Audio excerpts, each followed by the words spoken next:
Did you ever get in your harness and by that time you can't look down and see your reserve pin? Stick around. 5 paragliding tips to help get you in the air faster, safer, for more fun.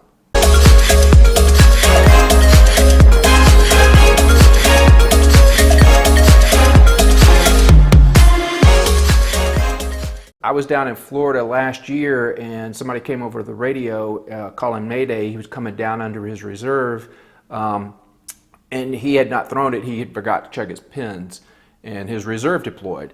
And it happens more often than you'd think.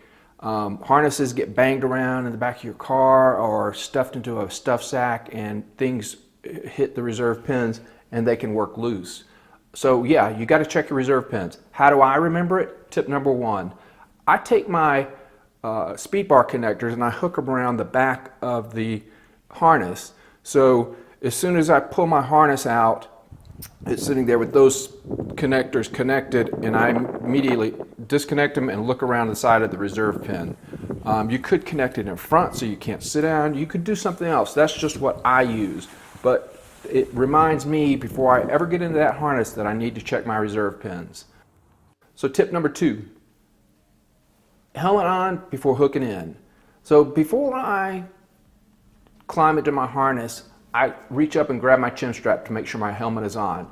And usually I'll do this 2 or 3 or 4 times to make sure. So before I get in my harness, before I hook into the glider, I want to make sure that my helmet is hooked on. If anything blows through right while I'm getting prepared to go, I want to make sure that my helmet is on. So tip number 2 is check your chin straps before hooking in. So those first 2 tips get you to the point of getting in your harness and getting hooked in. So now everything's gone through, you've hooked up your glider to your harness, you think you're ready to go. Do you have a checklist for going through everything to make sure that you're hooked in? If you don't, you need one. I'll give you one right now. I use 5 C's, and this is tip number 3, the 5 C's. First, chin strap on my helmet. Second, chest. I check the chest strap to make sure it's on. Third, cheek. So now I'm reaching down and I'm checking every loop and connection to make sure that not only are the connections made, but that my legs are in the loop. So I pull on everything and make sure they feel right, make sure everything is tight and set. That's chin, chest, cheeks, carabiners. So I look for the loops on and the carabiner up and locked and everything routed. So making sure both sides are connected.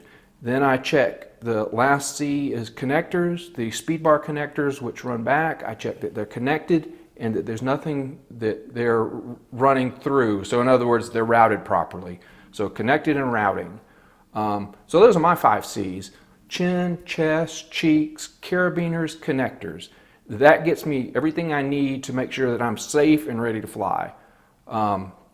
Be interested to know if you have a checklist that you go through. I kind of adapted that from when I used to fly hang gliders. But yeah, it'd be interesting to know. Make a comment below if you have your own checklist. I know that there is another one out there, Reserve 24 or Reserve something. That never really worked for me. One thing, because when I was ready to do it, the R in reserve is to make sure, I think it's to make sure your reserve pins are in. And I was already in my harness ready to go. I can't look down and check my pins. So that never worked for me. There's other things in there that just didn't make sense. So I didn't like that checklist. So I just made my own. So yeah, if you made your own and you have a checklist that you use that works for you, let me know. Write it in the comments. Okay, tip number 4 before launch. When I'm getting ready to launch, I'm always prepared for wind. I've seen so many times that people start to pull up their wing using the front risers or both hands on the front risers and the brakes or whatever they're doing. A lot of times 2 hands on the front risers pulling up. And that's good, but if you get a gust of wind blowing through, then you have only the brakes to control the glider. So what I do is I always prep for strong wind no matter even if it's not strong wind at that point. I say always, I don't always do this, but I generally do this. I generally am standing there, the rear risers are on top. I grab those first. So I have my hands on the rear risers, then I reach around and I grab the front risers, bring it over, and I'm ready to go. And that way I have full control over the wing. If I bring it up and a gust of wind hits, I tug down on the rear risers, and that controls the wing. So yeah, prep for wind. I was down in Saboba just a couple of weeks ago, and I saw a guy launching on a steep, it was a grassy it was a steep launch. And it was just a gentle breeze blowing, but just as his trailing edge left the ground, maybe a foot off the ground, we got a strong thermal blowing through, and it actually picked his wing up, plucked him. He was spinning around trying to control it. So it happens. A gust of wind just out of nowhere. And I launched after he did, just a few minutes after he did, and I almost didn't have enough wind to do a reverse launch. I almost had to do a forward launch. That's how light the wind was at the time, but yet 5 minutes earlier it plucked him. So I'm always prepared for the wind. I'm always going to grab my rear risers and have those in hand before I pull up that wing. Now, I say always, generally. Moving on, tip number 5, checking the lines. So generally, when I pack my wing, and check back on this video on this channel, because I'm going to do a video on packing your wing and why it's so important. And this is one reason why I pack my wing very carefully. And it doesn't take really any longer to pack it carefully than it does just to cram everything in there and stuff it. It's very little extra time. But I check my wing over, I pack it very carefully, and that way when I pull it out and I'm in a windy condition or a stronger condition on a mountaintop or a hill, I can lay out my wing, keep it bundled up in a rosette before I even launch.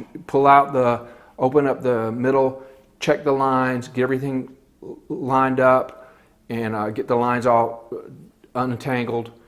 Really, there's no tangles because of the way I pack my wing. But I get everything set to go, tug, let the wing come up and spread out, and that's when I check my lines, make sure there are no tangles, no rocks, no twigs stuck in the line, and bring it on up, checking everything out, turn around and go. Bonus tip for you today. When you're bringing your glider up in a grassy field or a grassy mountainside, flat slope launch, whatever, you don't have to worry about bringing it up, and you can let it back down if you need to, and bring it up, let it down, build your wall, bam, bam, bam, into the ground. It doesn't matter, it's grass. When you're in a dusty conditions, rocky conditions, twigs possibly on the ground that can grab your lines, letting it up and banging it down is it's hard on your glider. I've already pre-checked my glider, so I'm in a bundle, I'm in a rosette. I will spread it out so I can get the middle leading edge, and when I bring it up, I will just bring it up right off the ground out of a rosette, and it will come up off the ground and unfold in the air. So I don't have any problems getting twigs or anything in my glider, and then I don't let it fall back down and bang, bang, bang into the ground. I bring it up, so I wait for a slight cycle, I make sure that I've got a little wind behind me, and I bring that glider up all in one motion. I'm not going to let it bang, bang, bang into the ground. So yeah, you have to practice that, but it's a good technique to use so that you preserve your glider, your lines, and make sure that your equipment stays in good condition. Those are the 5 tips. Get your reserve pins checked before you get into your harness. Make sure your helmet is on. Make sure that you have a checklist. I use the 5 C's. Make sure that you're prepared for wind, a windy condition. When you bring your glider up, make sure you check your lines on the way up. And then finally, the bonus tip for today was practice bringing the glider up in one motion so that you don't have to bang, bang, bang into the. Thanks for watching. Like, subscribe, comment, share, and check back for other videos. I'm just getting started, so I've got a few more ideas on other videos, so please check back. Thanks for watching.